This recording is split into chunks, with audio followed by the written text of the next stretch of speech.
Donc l'avantage de nos croisières musicales, c'est qu'en fait on vit la musique toute la journée.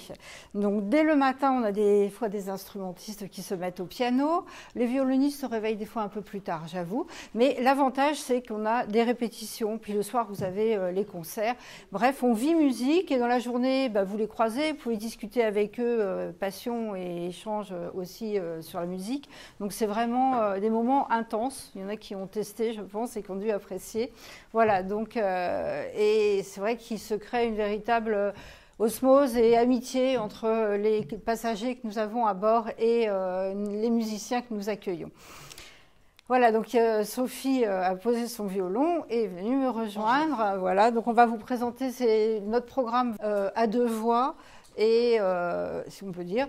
Et donc la première croisière, ce sera le Douro musical. Donc c'est la magnifique vallée du Douro, qui est très verdoyante et très ensoleillée là, qui ne l'est pas toujours dans la réalité, mais c'est quand même un très bel itinéraire. Vous avez un plateau exceptionnel dont Sophie va vous parler. Oui, alors pour chaque croisière, de toute façon, même sur les brochures, vous avez parfois que deux visages, mais il y a beaucoup plus d'artistes à bord. En fait, c'est le canevas d'édition qui fait que c'est comme ça. Alors, sur cette croisière sur le Douro, vraiment une navigation superbe, c'est une croisière qui va être dédiée un petit peu à Chopin, à Fauré, parce que je trouve que ce sont des compositeurs dont la musique va très très bien. C'est pas que la musique accompagne, mais avec ce défilement aquatique. Et Fauré, Gabriel Fauré, grand compositeur français, dont cette année on célèbre l'anniversaire. Donc à bord de ce bateau, vous retrouverez Frédéric Walsknitter, qui avait remporté le prix Chopin à Varsovie une vingtaine d'années et qui est vraiment un magnifique interprète. Il est d'ailleurs de double ascendance française et polonaise, donc de cette musique de Chopin, que ce soit les barcaroles, les nocturnes et autre chose. Il y aura aussi Olivia Gay, que vous avez peut-être déjà vu sur nos croisières ou entendu en concert, violoncelliste, dont le projet actuel, dont vous aurez peut-être entendu parler, s'appelle Le silence de la forêt. Elle se déplace pour aller jouer dans les forêts, pour attirer, et de sa part c'est vraiment une conviction profonde, l'attention sur ces domaines qu'il faut protéger. Donc sur le Douro, au milieu de cette nature sauvage comme ça, ce sera magnifique. Donc Olivia au violoncelle, Paul Bénet pianiste, autre pianiste, avec Maria Mirante, qui est mezzo-soprano, qui a une très très belle voix, très sombre, très sombre, de velours, je dirais, parce qu'un timbre de velours. Et puis il y aura aussi des instants de jazz avec Thierry Maillard. Donc un programme musical avec à peu près 7 ou 8 concerts, un moment aussi consacré à Jean-Sébastien Bach dans la petite chapelle baroque du Palais Mathéus, qui est un endroit merveilleux. Et puis la possibilité, on échangera des conférences sur la vie de Chopin, vous aurez aussi des échanges avec les artistes, leur démarche, donc un voyage en musique et en partage. Voilà, alors vous serez à bord du bateau qui s'appelle l'Amalia Rodriguez. C'est un bateau qui a 55 cabines, donc petit bateau convivial, et on est très bien à bord. Une petite piscine, vous pouvez emmener le maillot de bain, des fois qu'il fasse un petit peu beau, ce serait agréable. Les cabines, vous les voyez là, ont des grands balcons pour les cabines du pont supérieur. Ce ne sont pas des vrais balcons, c'est ce qu'on appelle les French balconies. Alors vous ne sortez pas à l'extérieur, vous avez juste une porte-fenêtre, c'est ce qu'on appelait vraiment comme cela avant en français. Voilà, la salle de restaurant. Donc vous partez de Porto, donc qui est une ville magnifique, qui est classée au patrimoine mondial de l'UNESCO. Donc c'est vraiment un bijou qui est rénové à chaque fois qu'on y va. Je trouve qu'on la trouve embellie à chaque fois. Les petites maisons sont de plus en plus colorées, pimpantes. Enfin, vraiment, c'est une ville hyper agréable maintenant. On visite notamment le Palais de la Bourse pendant ce moment, cette matinée que nous passons à Porto. Et au Palais de la Bourse, il y a un salon mauresque à l'intérieur qui est vraiment de toute beauté, très vaste mais splendide. Vous allez ensuite naviguer vers Peço de Rega et je vais me mettre par là, merci, voilà. J'ai mon pense-bête pour tout vous dire. De Peço de Rega, c'est une région qui est évidemment complètement viticole, donc énormément de vignes, et de là, nous allons aller vers les portes de Vila Real Et de Villarreal, nous passons à la Casa Mateus, dont Sophie vient de vous parler. Alors effectivement, la vue très saisissante quand on arrive dans ce jardin, et on a tout de suite le reflet du palais dans l'eau, et c'est vraiment fait pour, bien sûr. Il y a une magnifique roseraie et une petite chapelle où régulièrement Sophie joue, effectivement, fait un petit concert. L'une autre escale, ensuite nous sommes toujours au même endroit en fait, et là on part vers Salamanque qui se situe à peu près à 2 heures de route, donc 2 heures aller, 2 heures retour. C'est une ville qui est classée au patrimoine de l'UNESCO, c'est une ville qui est très très vivante, magnifique, qui a été aussi un arrêt pour les pèlerins qui vont à Saint-Jacques-de-Compostelle, donc il y a des coquilles Saint-Jacques de ci, de là. Et c'est vraiment une ville qui est très très jolie avec une magnifique Plaza Mayor. C'est un petit bijou et on finit la matinée en allant déjeuner dans un Parador. Donc l'excellence de l'hôtellerie espagnole. Oui, là vous pourrez profiter d'un moment de détente avant de repartir pour 2 heures de route pour retourner sur l'Espagne ou le Portugal. Ça dépend, le bateau souvent change d'appontement pendant que nous sommes sur cette escale. Le lendemain, donc, vous allez aller à Barca d'Alva, et de Barca d'Alva, on fait une promenade dans les hauteurs de la vallée du Douro, et là, on va voir effectivement un sanctuaire qui s'appelle le sanctuaire des sept petites chapelles. Il y a 7 chapelles successives qui retracent la passion du Christ, en fait. Et ensuite, vous allez aller dans une quinta où vous pourrez faire, bien sûr, des dégustations de vin. Ensuite, au lieu de pèlerinage, nous allons à Lamego. Lamego, donc c'est vraiment un lieu de pèlerinage très très important et qui est consacré à Notre-Dame des Remèdes. Donc après, il y a des grandes volées de marche où vous pouvez descendre avec des azuleros partout qui retracent effectivement les grands moments d'histoire de cet endroit. Et vous revenez pour réembarquer, vous réembarquez à Piñao, et à Piñao, la gare est très très connue et c'est vraiment un incontournable. Sur les quais, vous avez des azuleros avec tous les moments importants des vendanges en fait. Ensuite, nous allons aller à Braga, autre lieu de pèlerinage. Ça, c'est une journée qui va être un petit peu longue. Donc le matin, vous faites Braga, lieu de pèlerinage comme je vous le dis. À nouveau, volet de marche qui redescend vers le bas de la ville. Une petite dégustation et ensuite déjeuner et vous rejoignez Guimarães, qui est classé au patrimoine mondial de l'UNESCO également. Il y a quand même vraiment de quoi faire au niveau culturel. Alors moi, ce qui m'avait frappé dans cette ville, je ne sais pas si c'est ton cas, il y a des fers forgés partout de toute beauté en fait. Donc c'est vraiment une très belle promenade dans cet endroit.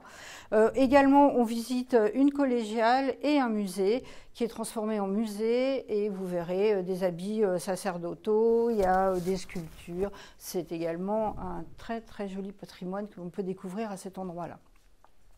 Le soir, c'est pour ça que je vous dis que la journée est longue, vous retrouverez tous les musiciens du bord dans la salle du conservatoire de Porto que Sophie a eu l'occasion de découvrir et qui est vraiment complètement adaptée à ce dernier concert de la croisière. Ensuite, nous vous proposons également une croisière réveillon musical sur la Seine. Alors, par principe, dans toutes nos croisières, les excursions sont optionnelles, sauf sur celle-ci. Voilà, elles sont incluses, c'est le cadeau de fin d'année, si on peut dire, elles sont incluses dans le prix de la croisière. Vous serez donc accompagné de 4 musiciens. Sophie ?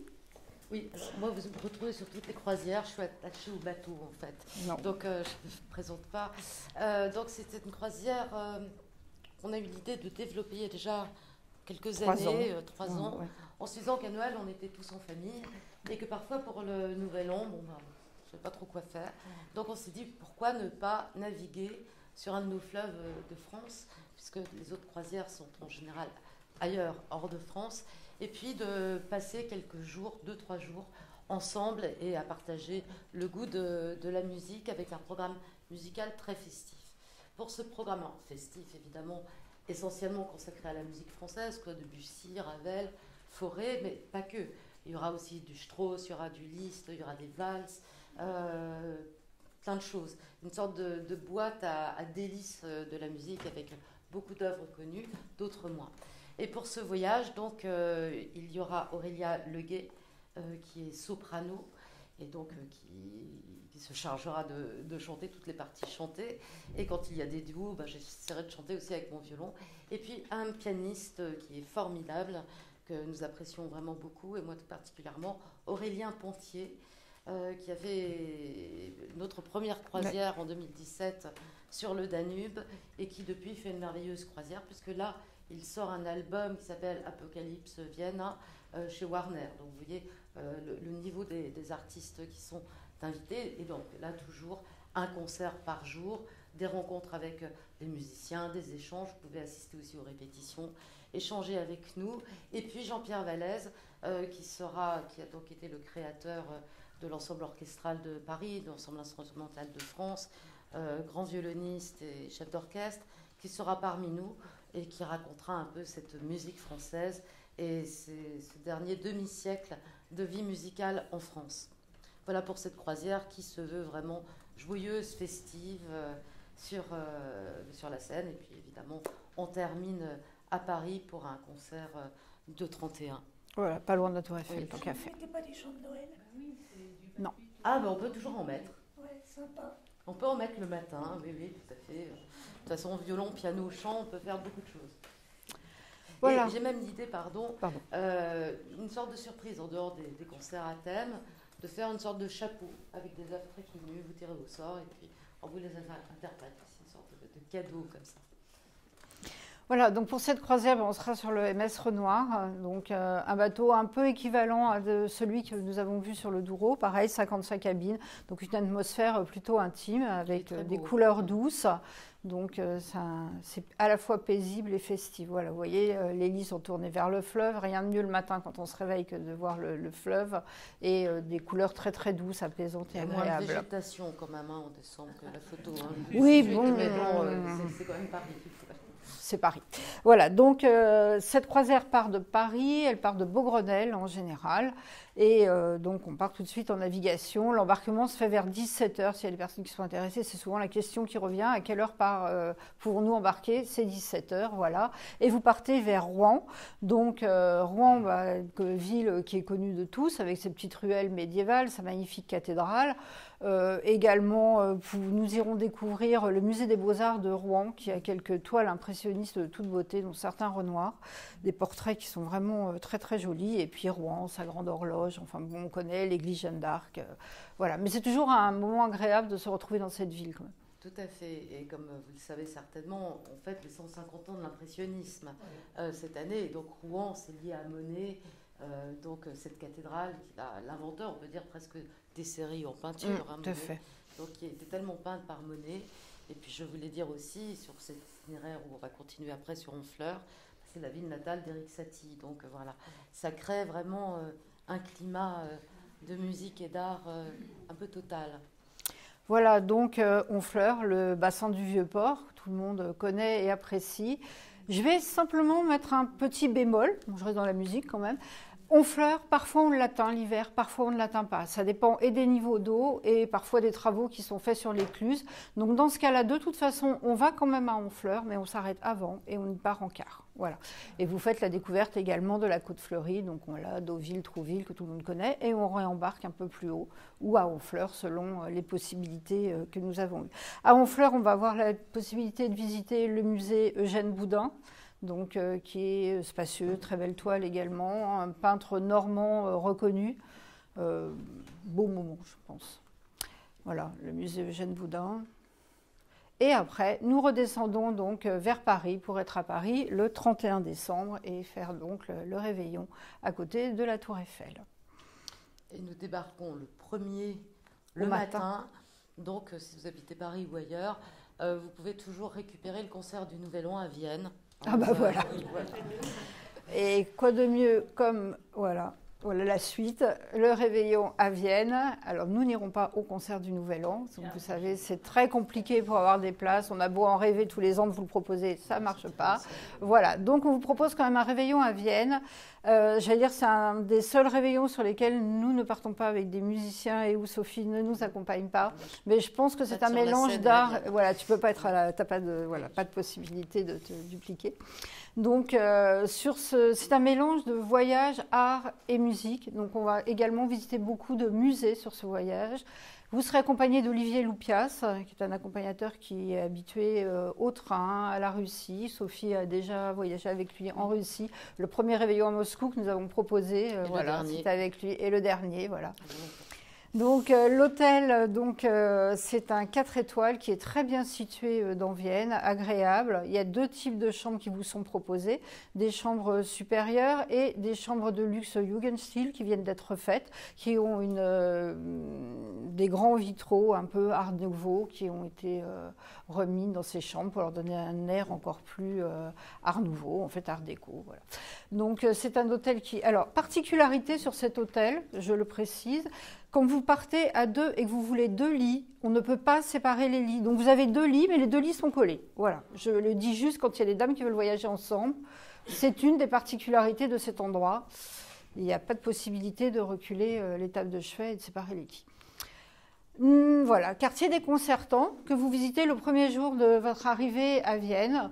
On vous emmène voir le quartier Unterwasser. Donc c'est un architecte, on pourrait se dire un architecte fou. C'est un original, un écologiste avant l'heure. Des sols sont irréguliers, mais en même temps, ça a quelque chose de très agréable, un peu d'inhabituel et de déconcertant, mais c'est intéressant. Plus classique, vous irez voir le château de Schönbrunn également. Donc là, vous visitez le château, la salle de bal. Vous pourrez voir aussi la gloriette qui est derrière. Vous pourrez visiter les chambres de l'impératrice, donc visite classique. Et devant le château, il y a tout un marché de Noël, donc très festif à ce moment de l'année. Vous aurez la possibilité d'aller le soir voir un spectacle de chevaux de l'école espagnole. Et avant le spectacle, vous rencontrerez un des cavaliers donc, de cette école espagnole qui pourra partager un moment avec vous. Le lendemain, nous vous ferons visiter Vienne Art Nouveau. Je crois que c'est la ville par excellence de l'Art Nouveau, que ce soit la caisse d'épargne, que ce soit les stations de métro faites par Otto Wagner, ou cet endroit qui est le Palais de la Sécession, qui a une petite histoire liée à la musique. Je laisse la parole à Sophie. Il y a la frise Beethoven à l'intérieur, qui a été peinte par Klimt et qui célèbre la 9e symphonie de Beethoven avec l'hymne à la joie. C'est un moment très émouvant et évidemment c'est très très symbolique aussi. On y reconnaît le visage de Gustav Mahler qui était aussi ce grand directeur de l'orchestre de Vienne au début du XXe siècle. Voilà, et vous finirez votre visite de Vienne Art Nouveau par le musée Léopold qui a énormément de toiles de Klimt et également de Egon Schiele. Voilà, une soirée à l'opéra, le dernier soir, le 31. Alors, il faut savoir qu'à Vienne, les Viennois, en fait, pour le 31, ne font pas de dîner comme nous, festifs et tout ça. Donc, pour trouver un restaurant ouvert après le spectacle, c'est assez compliqué. Donc, c'est un restaurant, mais je vais dire, c'est un restaurant ordinaire. Ce ne sera pas un restaurant qui vous offre un nouvel an ou un dîner de réveillon comme on fait chez nous en France. Ce n'est pas dans leur tradition. Après, ils vont se promener, ils font tout ça, mais... Les repas, ce n'est pas leur truc ce jour-là, en tout cas. Voilà, donc vous avez un très beau spectacle, l'opéra. C'est l'opéra. Voilà, et vous pourrez aller voir, vous verrez la chauve-souris, parce que tous les ans, le 31 décembre, c'est la chauve-souris. Voilà. De Johannes Strauss Junior. Exact. Et le lendemain, avant de partir, vous aurez le plaisir d'aller à l'Albertina. Et là, vous pourrez apprécier des Dürer, des Picasso. On repart dans la peinture. Vous voyez, ce voyage, c'est vraiment un mélange des 2 arts qui sont les plus représentés à Vienne, la musique et la peinture. Et vous finirez encore par une soirée musicale. Donc, alors là, très classique. Là, on va vraiment être sur du Strauss, sur ce qu'on attend, entre guillemets, vraiment, quand on va à Vienne. Premier voyage que nous allons proposer depuis bien longtemps, en fait. Bon, le voyage musical que nous avons vu avant le réveillon, oui, mais un voyage au printemps. que nous avons eu l'idée de proposer avec Sophie, qui va s'orienter vers la Pologne, donc, et autour de Chopin, avec 2 villes phares, Varsovie et Cracovie. Donc on commencera par Varsovie. Donc là, on a choisi une hôtellerie de luxe, que ce soit à Varsovie ou à Cracovie. On sera sur un Bristol 5 étoiles et à Cracovie sur le Stradom Autograph Collection. Donc des hôtels qui sont très luxueux, avec un excellent service. Et nous serons ravis d'y passer un bon moment, je pense. Varsovie, donc dès notre arrivée, on fera d'abord un petit tour dans la ville pour prendre connaissance un peu de tout ce qu'il y a à y voir. Ensuite, nous irons jusqu'à l'hôtel et après, cette ville a été, il faut le savoir, complètement reconstruite. Elle a été détruite quasiment en totalité après-guerre et elle a été reconstruite, on peut considérer qu'elle est terminée depuis 1994, donc c'est pas si vieux que ça, et elle a un classement au patrimoine de l'UNESCO, tellement ça a été très très bien refait. Donc il y a la place du marché, il y a les jolies petites maisons qu'on peut voir là, et c'est une ville qui est particulièrement vivante. Oui, Varsovie, on la surnomme cette ville la ville phénix, hein, parce que bon, son histoire a été très très compliquée, et cette place du marché est vraiment merveilleuse. Il y a toutes les boutiques d'ombre, hein, aussi, je dis ça à vous, mesdames, messieurs, je ne sais pas trop, et c'est vraiment un moment extraordinaire de pouvoir aller justement marcher un peu sur les remparts de Varsovie qui sont tout autour. Et puis il y a aussi cette église qui n'est pas très très loin, dans laquelle, dans le pilier, il y aurait le cœur, enfin il y a, je pense, hein, assurément, le cœur de Frédéric Chopin. Voilà, donc nous visiterons aussi la maison de Chopin, donc à Varsovie. Le musée Chopin. Le musée Chopin, voilà, à Varsovie. Magnifique. Et derrière, oui, il y a autographes, il y a plein de partitions. Enfin, bon, visiblement, un musée qui est très très riche. Et à l'intérieur, nous aurons droit à un concert, en fait. L'après-midi, donc, vous pourrez visiter le palais Milanov. Voilà, c'est un édifice baroque et on visite les appartements du roi et de la reine. Et puis après, vous aurez une soirée musicale en ville. On ne peut pas vous donner encore la programmation parce qu'elle n'est pas connue. On attend juste que ça sorte. Dès que ça sort, on vous l'enverra en fait. Soit à l'opéra, soit à la Soit, Philharmonie, voilà. mais ce sera d'un excellent niveau, hein, de toute façon. Parce que les Polonais sont d'extraordinaires musiciens, par définition. Voilà, le lendemain, alors on quittera donc Varsovie pour prendre la route vers Cracovie, mais on n'ira pas jusqu'à Cracovie, on s'arrêtera donc à la maison natale de Chopin qui se situe à peu près à 1 heure de route de Cracovie. Là, nous aurons le plaisir de visiter donc sa maison natale qui a été reconstruite, qui n'est pas celle d'origine malgré tout. Ses parents étaient intendants de l'endroit. Et donc c'est quand même la maison où il a vu le jour. Donc pareil, il y a une exceptionnelle collection d'autographes et de partitions et d'objets personnels. Après ça, nous repartirons donc vers Varsovie en car. Et là, on prendra le train pour 2h40 de train vers Cracovie. À Cracovie, bah, évidemment, nous aurons la possibilité d'aller à l'opéra. C'est pareil, pas de programme pour le moment. On attend, mais on vous tiendra informé dès que ce sera possible. Visite du quartier juif de Cracovie, donc de Kazimierz. Mais ce quartier a servi notamment au tournage du film La liste de Schindler. Voilà. Et là, vous aurez un déjeuner. Alors, on visitera bien sûr le quartier. Il y aura un déjeuner avec un petit peu de folklore avant de partir donc vers les mines de sel de Wielieska.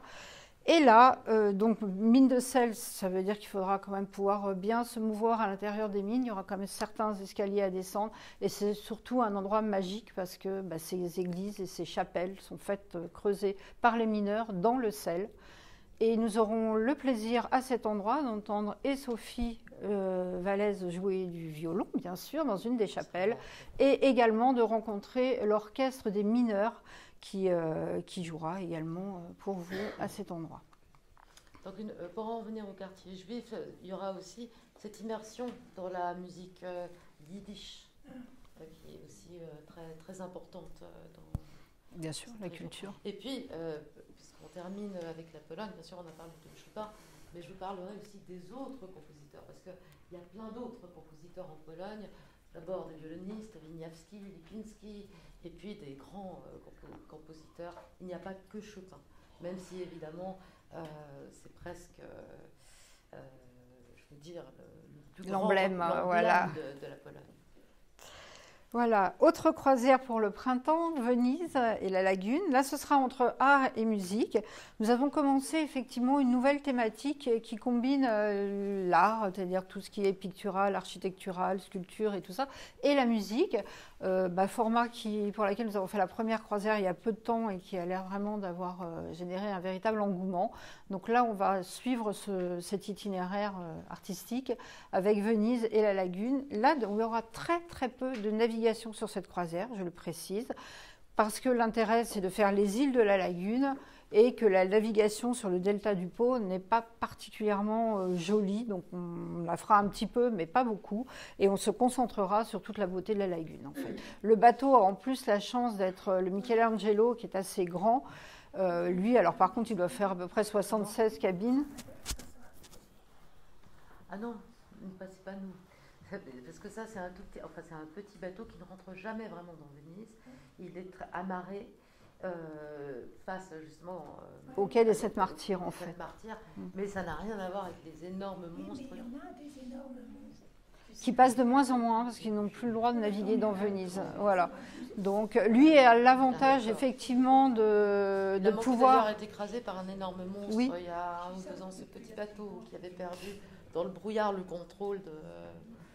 Oui, ça c'était assez. Mais ça, c'est. Oui, il y a déjà un moment. Je pense que depuis, de toute façon, les gros bateaux ne passent plus, je crois, à cet endroit-là. Donc, le Michelangelo, donc, qui a 76 cabines, donc un petit peu plus grand que les autres que nous avons eus avant. Alors, l'avantage de ce bateau, c'est qu'il est amarré, elle est peut-être à 300 mètres du pont des Soupirs, donc vraiment en plein cœur de la ville. On va se le cacher, c'est plus un magnifique. Enfin, c'est un hôtel flottant, il ne bouge presque pas ce bateau. Par contre, il y a une vue superbe là où il est. Il est très content. Voilà.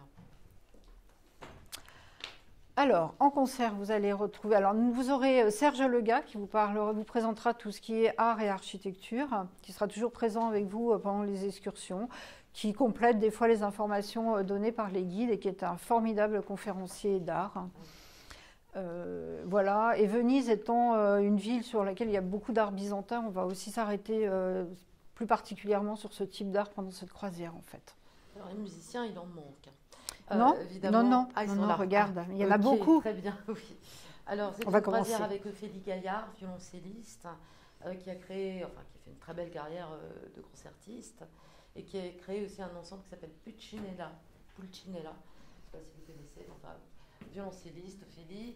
Maëva Legnolot, altiste. Vous retrouverez aussi Aurélien Pontier. Et puis, qui dit Italie, dit bien sûr le violon, mais aussi la guitare et un virtuose de la guitare, en la personne d'Emmanuel Rosfelder. Et là aussi, tous les soirs, voire peut-être même une journée où il y aura 2 concerts, vous aurez concert à bord. Voilà. Alors. Avec un programme aussi bien lié à la Venise baroque, bien évidemment, mais aussi à toute la richesse de la musique romantique italienne qu'on connaît un petit peu moins, on connaît surtout l'opéra, mais il y a des choses très, très intéressantes autour de Respighi et d'autres compositeurs. Voilà, donc là, comme on vous l'a dit, on est logé au cœur de la ville. Vous aurez aussi l'occasion de visiter l'église San Maurizio, où il y a tous les instruments de musique, voilà, dont des violons de Vivaldi. Et c'est vrai que c'est une visite qui est... C'est une visite très intéressante parce que, comme vous le savez, la lutherie et le violon, quand j'ai le violon, l'alto, le violoncelle, la lutherie est née en Italie.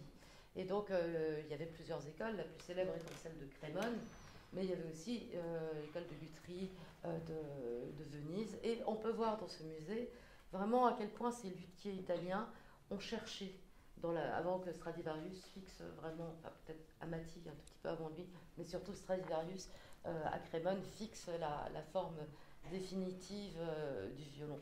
Et donc il y a des instruments très très intéressants, ça va des pochettes de maître à danser à ces espèces de viols d'amour italiennes, 5-6 cordes, c'est très intéressant. Il y a plein de violons démontés aussi, je me rappelais quand on l'avait vu, on voit toutes les étapes du montage du violon aussi, ça m'avait un peu frappé. Voilà, donc visite classique aussi, un palais des Doges, l'église bien sûr Saint-Marc et le palais des Doges, bon, souvenir de la République de Venise bien sûr. On va aller également voir Burano, c'est ces petites maisons colorées pour que les pêcheurs retrouvent leur home quand ils rentraient et que le brouillard les empêchait de vraiment bien retrouver leur maison facilement. Donc voilà, Murano, l'île des Verriers. Et puis, on visitera Torcello, qui est également vraiment un endroit magnifique. Vous avez également des fresques byzantines de toute beauté à la cathédrale Santa Maria d'Assunta. Très beau moment. On dit que c'est la première Venise, en fait. Et il y a même devant cette basilique une sorte d'énorme pierre qu'on appelle le trône d'Attila. Donc on descend à Torcello, c'est très bucolique et c'est une des plus jolies îles de cette lagune. Un endroit très, très paisible, oui, c'est vrai. Il y a une question? Non, non. Okay. Ensuite, on naviguera un petit peu, effectivement, là, sur le delta du Pô. On va arriver et on va s'arrêter et partir vers Padoue. Donc, Padoue, Saint-Antoine, bien sûr, vous connaissez la cathédrale, il y a également toutes les places, les palais. Donc là, c'est vraiment une promenade, une journée complète sur Padoue. Et voilà, vous profiterez donc de cette promenade dans Padoue. Et pendant le voyage, pareil, on n'a toujours pas la programmation. Donc théoriquement, on devrait avoir une soirée à la Fenice. On ne sait pas encore quand, on guette. Ça ne devrait pas tarder, mais pour le moment, on n'a pas encore les programmations prévues. Voilà, et enfin... On ne va pas à Venise si on ne va pas à la Fenice. Ça vaut vraiment... Ça vaut, oui. Rien que l'endroit est quand même somptueux. Ouais. Ensuite, après cette croisière, donc qui est en Venise, qui est assez courte, elle doit faire 6 jours, 7 jours, 6 nuits, voilà. On vous proposera une extension qui pourra vous emmener vers Ferrare et Ravenne, en fait. Alors, Ferrare, on est sur une ville de la Renaissance, et Ravenne, on est sur... je ne sais pas si vous vous rappelez de vos livres de latin, si certains ont fait latin, mais c'est un bon souvenir. Voilà, donc Ravenne et toutes ces mosaïques, c'est l'endroit où il y a les plus belles mosaïques du monde, byzantines. Et là, vous aurez Serge Legat à vos côtés pendant cette extension. Sophie reviendra à Paris après la croisière pour le côté musical, et puis Serge continuera sur le côté artistique, en fait. Nous allons continuer avec une croisière sur le Danube.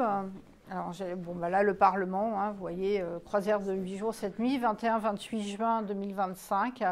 Le bateau, on sera sur le 12 France, donc c'est un bateau, on retrouve les petites tailles, 55 cabines à peu près.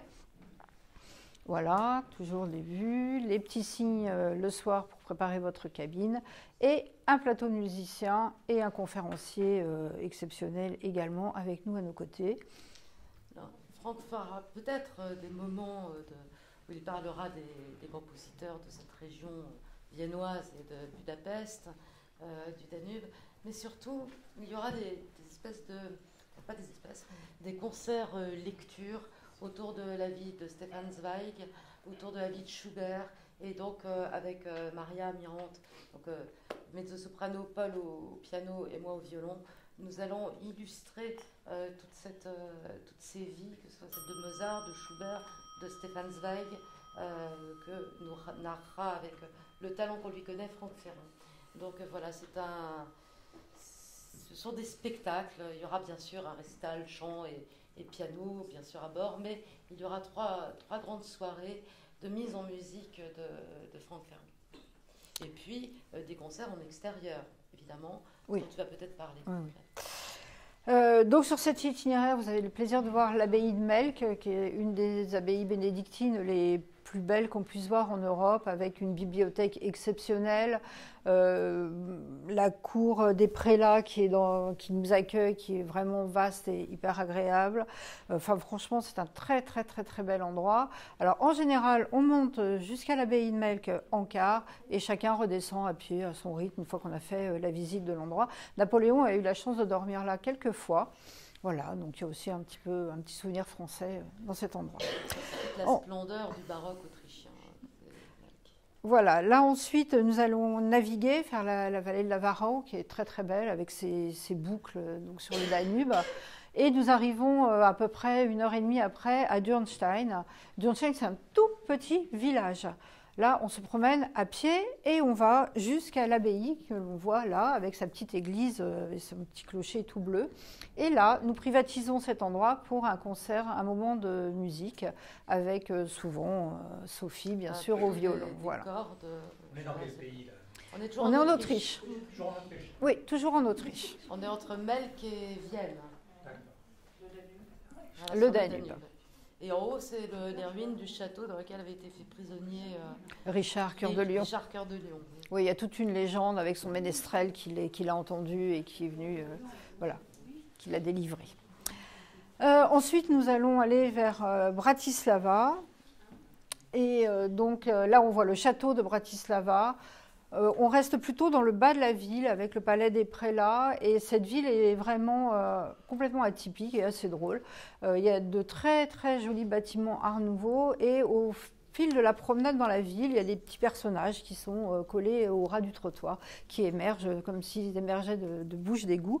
Et c'est des sculptures en fait qui émaillent toute la ville comme ça avec des mises en situation de personnages en bronze, dont un soldat de Napoléon d'ailleurs.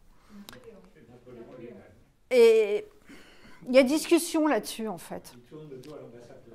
Oui, moi je suis assez d'accord avec vous. Je l'avais aussi pris pour Napoléon. Et il me dit non, c'est un soldat napoléonien, c'est pas Napoléon. Mais le chapeau, effectivement, laisse penser que c'est Napoléon. Donc ensuite, nous gagnerons Budapest, où nous avons la chance de rester 2 jours. Je crois qu'on est les seuls à rester 2 jours pleins à Budapest. Donc là, on voit le bastion des pêcheurs, donc vous avez l'occasion de visiter. Là, c'est sur le côté Buda, c'est le quartier du château. C'est un endroit splendide qui est en surplomb de tout le Danube, donc en bas, et on voit également Pest de l'autre côté. Et derrière, on a l'église Saint-Mathias, où pendant le couronnement de l'empereur François-Joseph et de Sissi, en fait, en tant que roi et reine de Hongrie, le premier concert c'est Liszt qui a joué pour leur couronnement, en fait. Ça, je ne savais pas. Et ben voilà, tu vois, c'est moi qui te l'apprends. Je suis ravie. Chouette, pour une fois. Je savais voilà, Liszt pour Esztergom et la messe Non. de Grand, mais... voilà, mais là aussi. Ouais. Il faut que je redise Sissi, Bah, alors. Donc Budapest et le Parlement, donc vous aurez également l'occasion de visiter. Après, on vous propose un après-midi libre parce qu'il y a des personnes qui aiment bien être tranquilles. Et parallèlement, il y aura également une proposition d'aller visiter le musée des Beaux-Arts de Budapest, comme vous voulez. C'est vrai que c'est une ville où on peut avoir envie de se promener par ses propres moyens ou d'aller compléter sa culture en art. Très, très jolie ville, Allez tout voir à fait. un café au New York Café, enfin, il y a des... Voilà.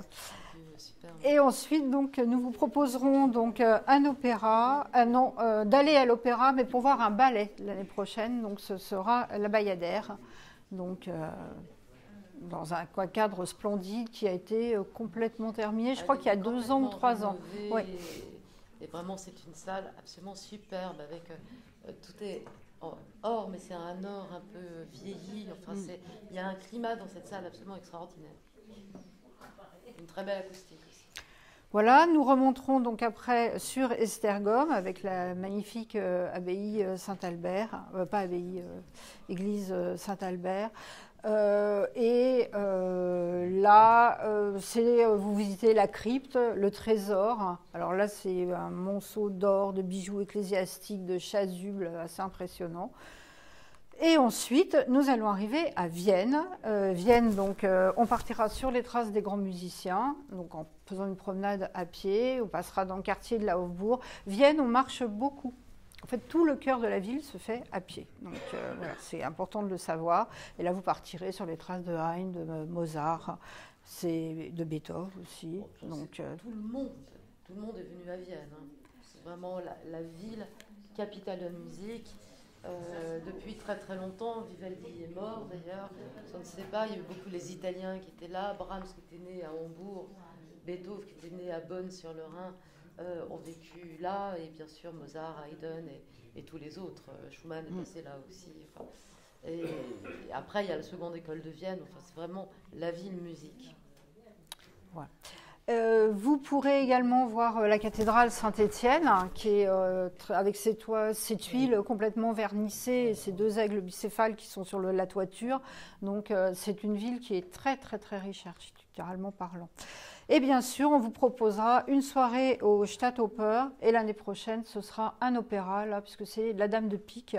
Ce sont des soirées en option, hein, bien sûr, c'est prévu en option uniquement. Alors, ce que vous savez certainement de cet opéra, l'orchestre qui est en fosse, hein, c'est l'orchestre que vous entendez en partie quand vous écoutez le concert du Nouvel An.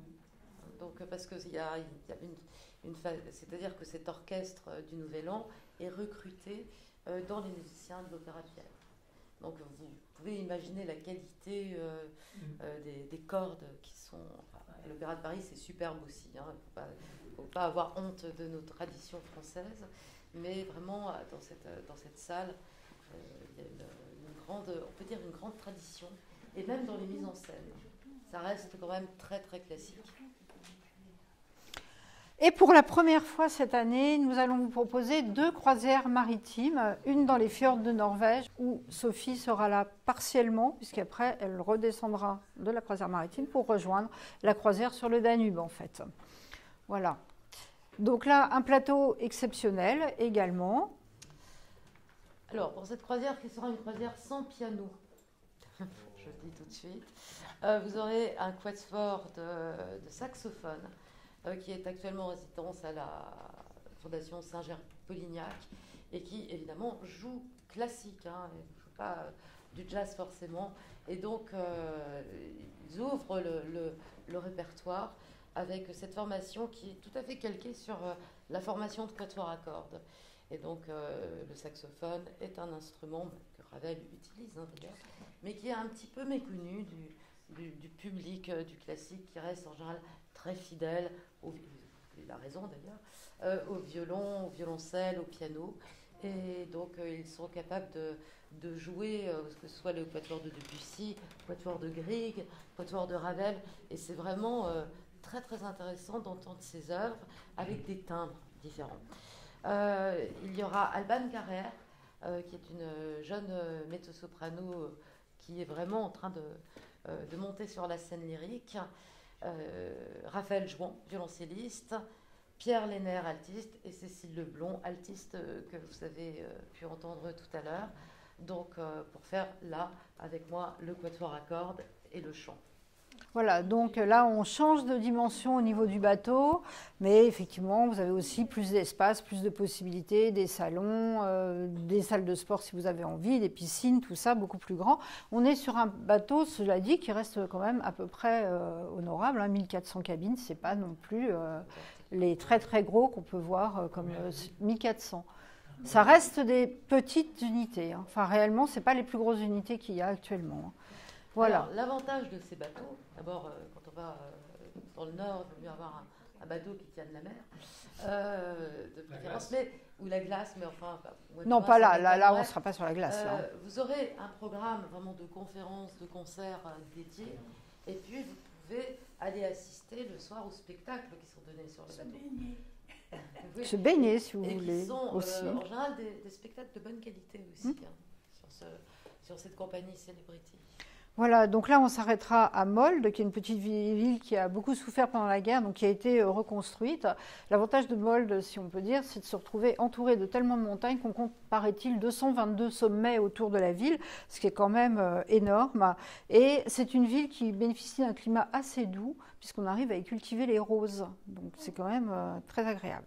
Voilà, Olden. De Olden, on peut aller se promener jusqu'au glacier de Briksdal, un petit glacier qui est tout bleu, enfin il est vraiment magnifique. Et on passe également en y allant devant les églises qu'on voit souvent en Norvège, les églises en bois debout, une petite église qui date du XVIIIe siècle en fait.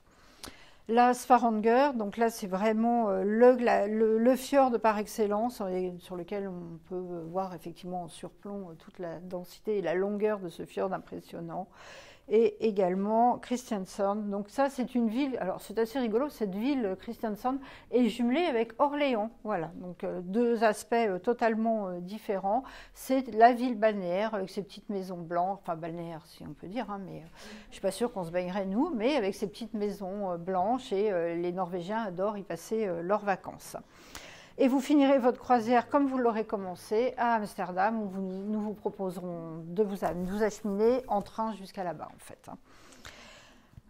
Croisière musicale également sur le Rhin, avec un itinéraire qui commencera à Amsterdam.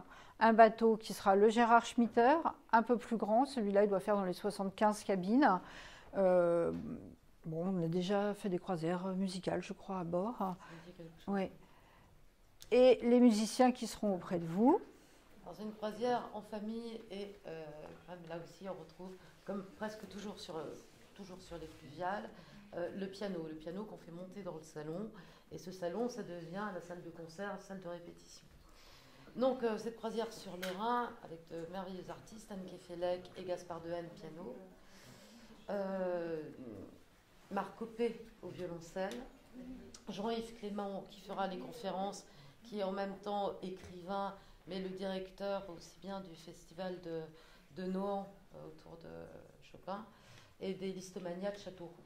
Donc vraiment une croisière au cœur du clavier romantique et puis de tout ce répertoire allemand, rhénan, que ce soit Schumann, que ce soit Liszt, que ce soit Beethoven.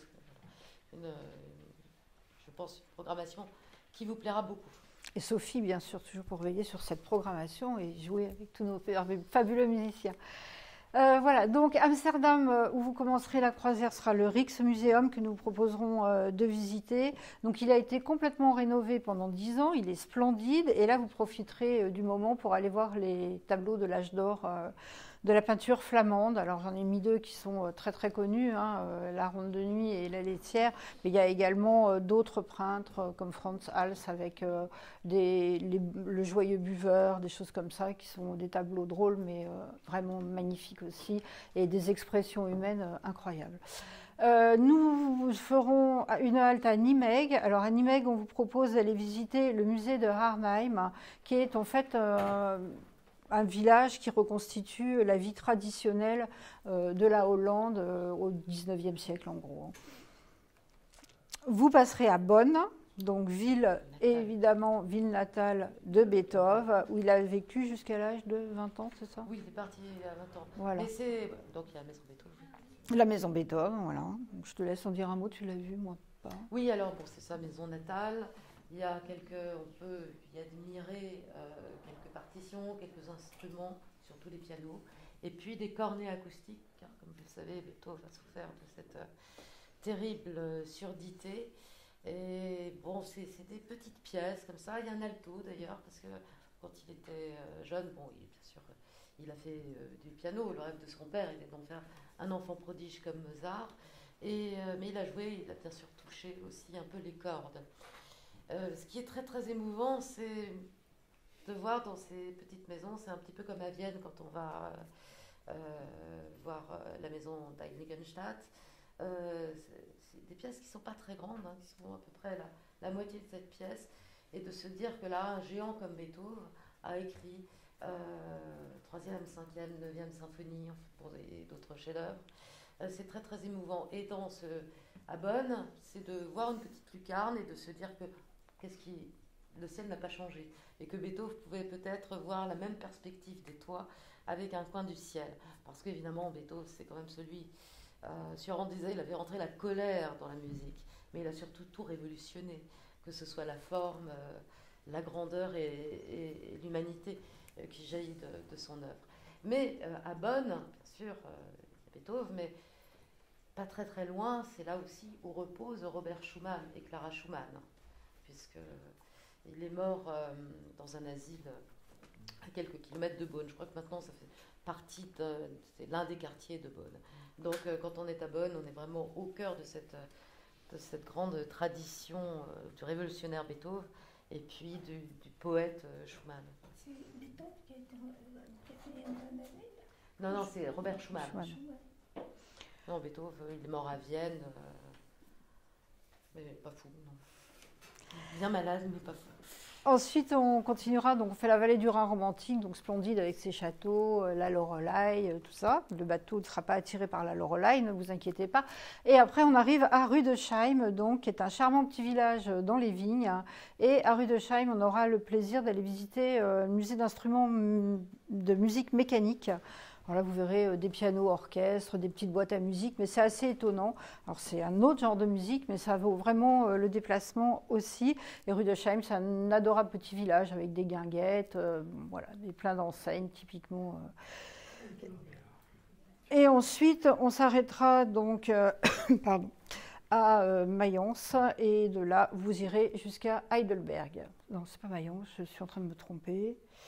Bon, bref, vous irez à Heidelberg, qui est une ville splendide également, qui a une vie étudiante très très intense, et un château de grès et rose qui domine la ville, qui est très très joli, un peu en ruine, c'est vrai, mais splendide. Et vous terminerez votre croisière donc à Strasbourg. Deuxième croisière musicale en Méditerranée l'année prochaine et sur un autre paquebot au mois d'octobre. Sur un bateau Celebrity, le Constellation. Alors lui, il a 1050 cabines, donc plus petit encore que l'autre, vous voyez. Et avec quand même de très beaux espaces, des très belles salles de restaurant. Ça rappelle un peu les grands liners auxquels on a pu rêver les uns et les autres. Un plateau de musiciens exceptionnel, sans piano. C'est un peu le défi des croisières maritimes en fait. Donc avec Richard Galliano, vraiment cet artiste fabuleux qui a fait rentrer l'accordéon dans le monde, vraiment des instruments. C'est un piano à bretelles. Oui, voilà. Mais Rostropovitch, quand il était puni, allait jouer en Sibérie avec l'accordéon russe, le bayan, et donc ça peut être, oui, c'est le piano à bretelles. C'est pas simplement l'accordéon musette. Moi, je n'ai rien contre musette, mais Richard Galliano, c'est bien autre chose, parce que d'abord, c'est ce lien avec Piazzolla, c'est quelqu'un qui est capable de jouer Bach sur l'accordéon, de jouer Vivaldi. Vous avez peut-être entendu. C'est exceptionnel. Écoutez ces albums qu'il a consacrés à ses grands maîtres. Donc Richard Galliano sera avec nous sur toute la croisière, avec deux concerts, vraiment carte blanche à Richard. Autre Méditerranée, toujours on rêve, l'Italie, l'Espagne de la guitare. On retrouvera Emmanuel Rosfelder. Mais là, deux autres quatuors, un quatuor de saxophone, le quatuor Morphing, mais un quatuor à cordes aussi, le quatuor Mirage. Jeune quatuor qui est aussi, lui, en résidence à la Fondation Saint-Ger-Polignac. Quatuor Morphing est déjà un quatuor qui tourne par lui-même. Parce que moi, je tiens aussi sur les croisières, en général, quand il y a des programmations, qu'il y ait des artistes emblématiques, confirmés, mais de donner leur chance et leur place à des jeunes artistes, à des jeunes musiciens qui sont absolument talentueux. Et donc, pour eux et pour vous, ça amène une fraîcheur, une capacité à communiquer, à échanger, et puis vous avez peut-être en avant-première l'occasion d'entendre ceux que, peut-être dans 3-4 ans, vous verrez à l'affiche des grandes salles. Le quatuor Morphing est déjà venu avec nous sur une croisière sur le Rhin. Absolument. Il y a quelques années. Quelques années avec Roselyne Bachelot. Voilà. Et puis Maëva, l'Agnolo à l'alto, et puis évidemment encore moi. Voilà, alors cette croisière se fera au départ de Rome. Donc vous embarquerez directement, après être arrivé à Rome, vous prenez directement le chemin du port. Nous ferons un arrêt à La Spezia, on proposera des excursions soit à Pise, soit à Florence. Pour le moment, le programme est encore un peu en suspens sur cet itinéraire. Nous irons à Portofino, où nous ferons une escale pour aller vers les Cinque Terre, donc ces petits villages colorés qui grimpent bien. Voilà, donc là, il faudra préparer ses mollets. Naples. Alors, Naples, nous avons comme projet, j'attends la confirmation, de privatiser une petite chapelle à Naples pour pouvoir y faire un concert. Autrement, on fera une visite de la ville. Un arrêt à Messine qui nous permettra d'aller voir le théâtre grec de Taormine. Voilà.